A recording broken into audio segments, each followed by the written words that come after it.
Comer una sola vez al día suena, para muchas personas, como una forma extrema, casi imposible de alimentarse. Y sin embargo, es una práctica que se ha vuelto cada vez más popular, promovida como una forma de mejorar la salud metabólica, perder peso y hasta activar procesos de limpieza celular dentro del cuerpo. Hoy le voy a mostrar, literalmente hora por hora, qué le pasa a su cuerpo cuando come una sola vez al día. Pero quiero adelantarle algo importante.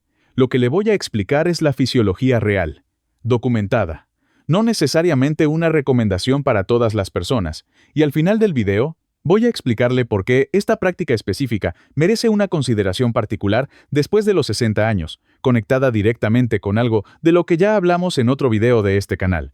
Este es exactamente el tipo de contenido viral que se presenta con mucho entusiasmo, mostrando solo los beneficios, sin el contexto completo que le permitiría a usted decidir si esto tiene sentido para su situación específica.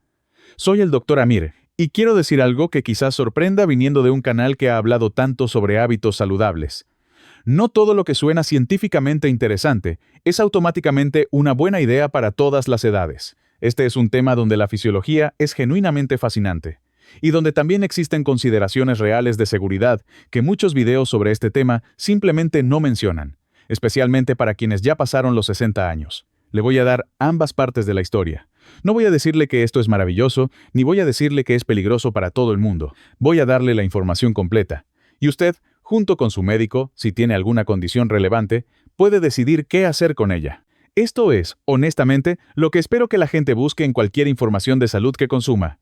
No una recomendación categórica en un sentido o en otro, sino los hechos completos, presentados con honestidad, para que la decisión final sea verdaderamente suya. Quédese hasta el final, porque la última parte de este video, sobre lo que este patrón de alimentación le hace específicamente al músculo de una persona mayor, es, en mi opinión, la información más importante de todo el video, y la que menos se discute en el contenido popular sobre este tema.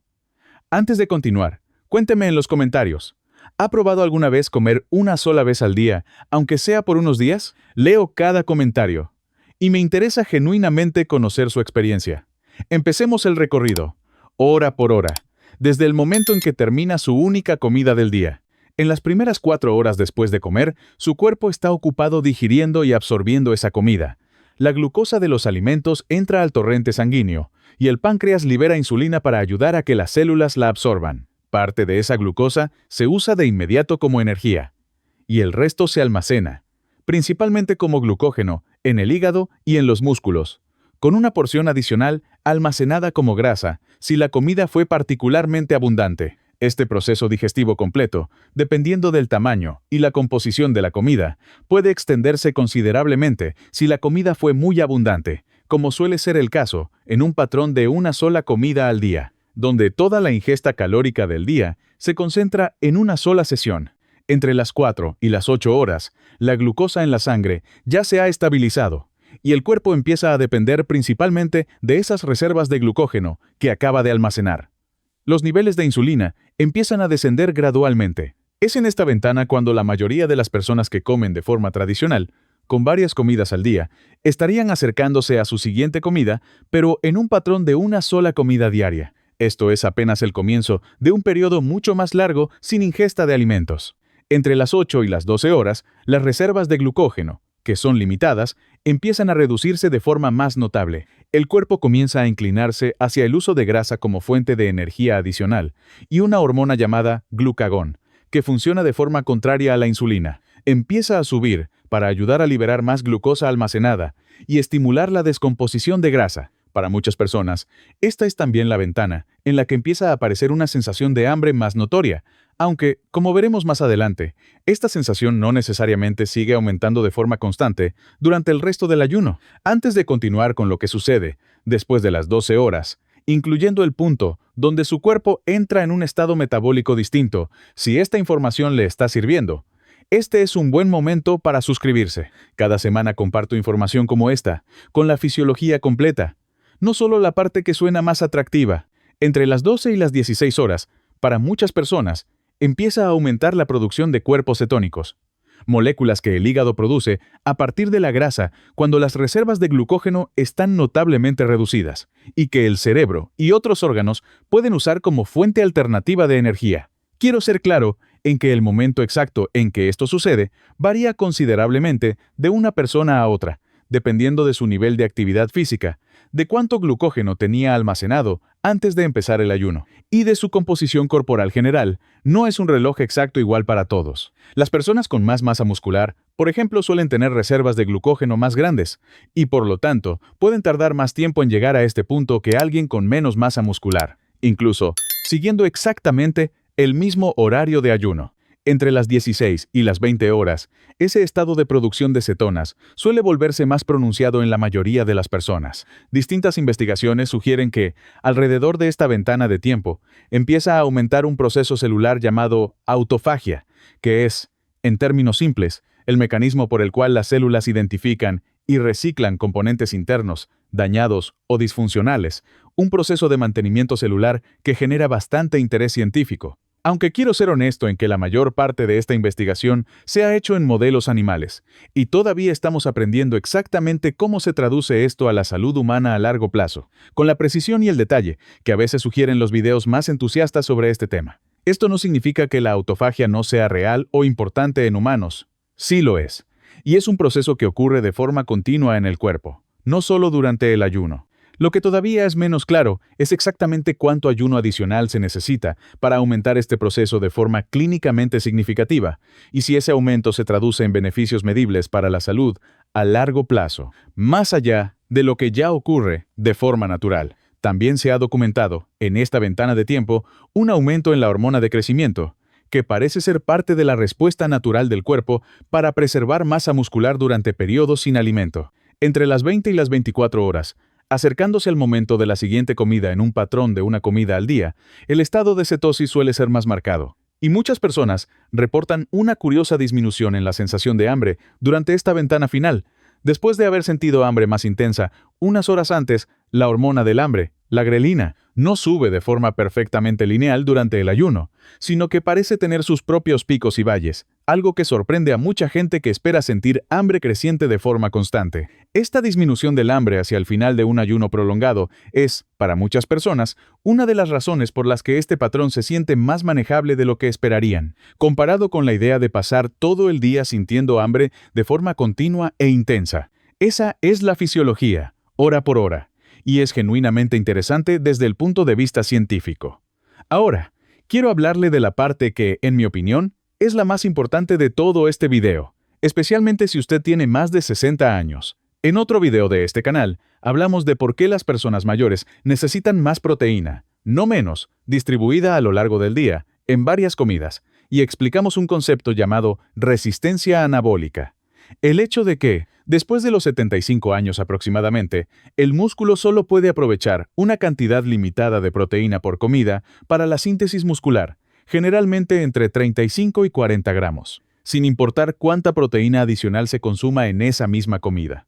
El exceso, más allá de esa cantidad, se usa como energía o se elimina, no como material de reparación muscular. Esto tiene una implicación directa, y bastante seria, para el patrón de comer una sola vez al día. Si usted concentra toda su proteína del día en una sola comida, incluso si esa cantidad total de proteína es generosa, su músculo, después de cierta edad, probablemente solo va a poder aprovechar una fracción de ella para mantenerse y repararse. Piense en esto con un ejemplo concreto. Si una persona de 70 años necesita, digamos, 90 gramos de proteína al día, y los distribuye en 3 comidas de 30 gramos cada una, su músculo puede aprovechar razonablemente bien cada una de esas porciones para la síntesis muscular. Pero si esa misma persona concentra los 90 gramos en una sola comida, su músculo, limitado a aprovechar solo 35 a 40 gramos por sesión, probablemente va a desperdiciar, en términos de reparación muscular, más de la mitad de esa proteína, sin importar qué tan cuidadosamente haya planeado esa única comida. El resto, sin importar qué tan bien intencionada haya sido la comida, no cumple esa función específica. Con el tiempo, este patrón puede contribuir a una pérdida de masa muscular más rápida de la que ocurriría con el mismo total de proteína, distribuido en 3 comidas a lo largo del día. He visto pacientes que adoptaron este patrón de alimentación, con muy buena intención, perdiendo peso de forma notable en los primeros meses, solo para descubrir,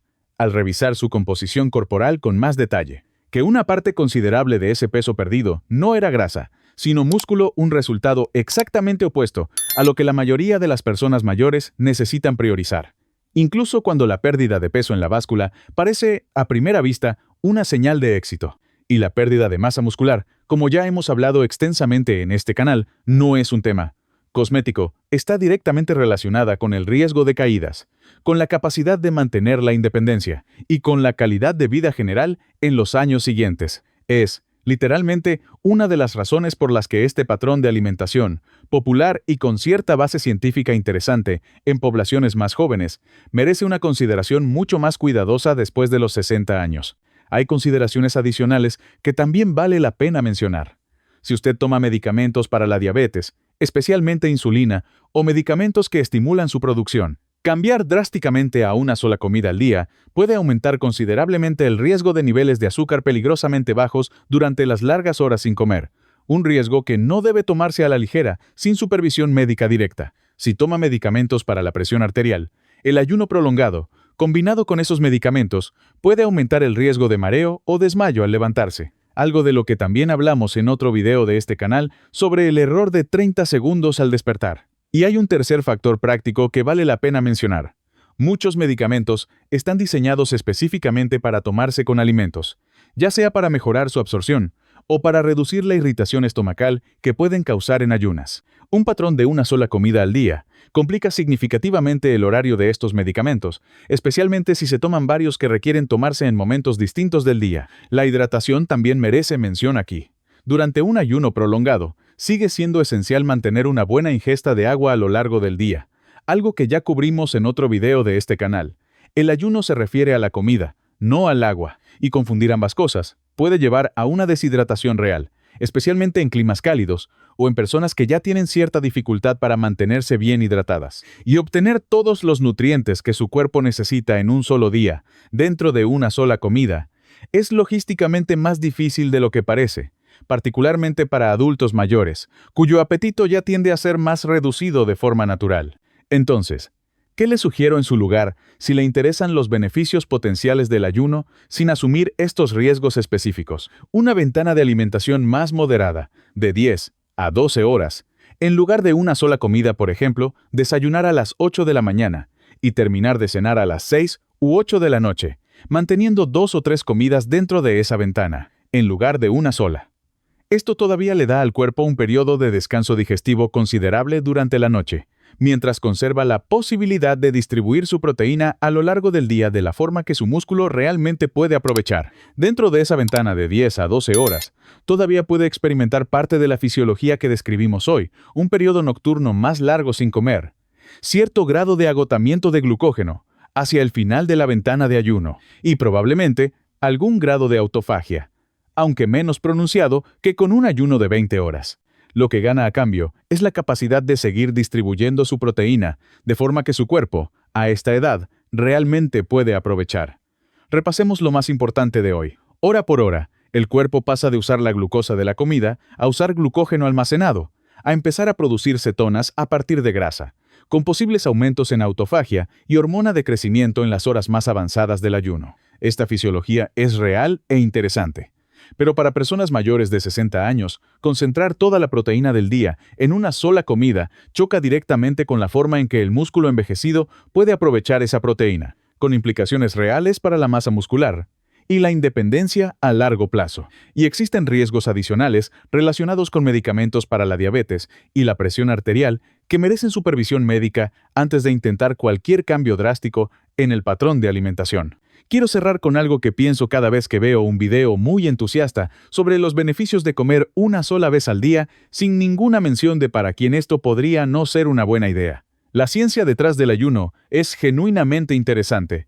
Y no quiero restarle eso, pero la ciencia aplicada a una persona de 35 años, activa y sin medicamentos, y la misma ciencia aplicada a una persona de 70 años, con presión arterial alta y masa muscular ya en declive, no llevan a la misma recomendación práctica, aunque la fisiología de fondo sea la misma. Y esa es, honestamente, la responsabilidad de cualquier información de salud dirigida a personas mayores.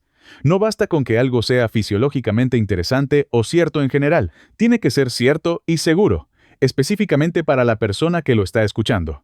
Antes de terminar, un recordatorio importante. Esta información es educativa y general.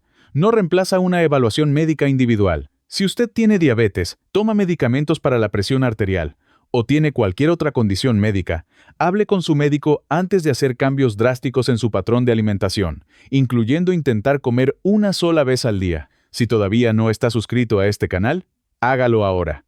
Cada semana comparto información como esta, con la fisiología completa y también las consideraciones de seguridad que muchos otros videos sobre estos temas dejan fuera. Active la campana de notificaciones para no perderse los próximos videos. Y quiero saber de usted, ¿había considerado alguna vez comer una sola vez al día y le cambió algo de lo que aprendió hoy? Escríbalo en los comentarios. Y si conoce a alguien que esté siguiendo este patrón de alimentación sin haber considerado la parte muscular de la que hablamos hoy, considere compartir este video con esa persona. A veces la información completa, no solo la parte más atractiva, es exactamente lo que hace falta para tomar una decisión verdaderamente informada. La fisiología del ayuno es real, pero la mejor decisión para su cuerpo, a su edad, depende de mucho más que solo esa fisiología. Nos vemos en el siguiente video.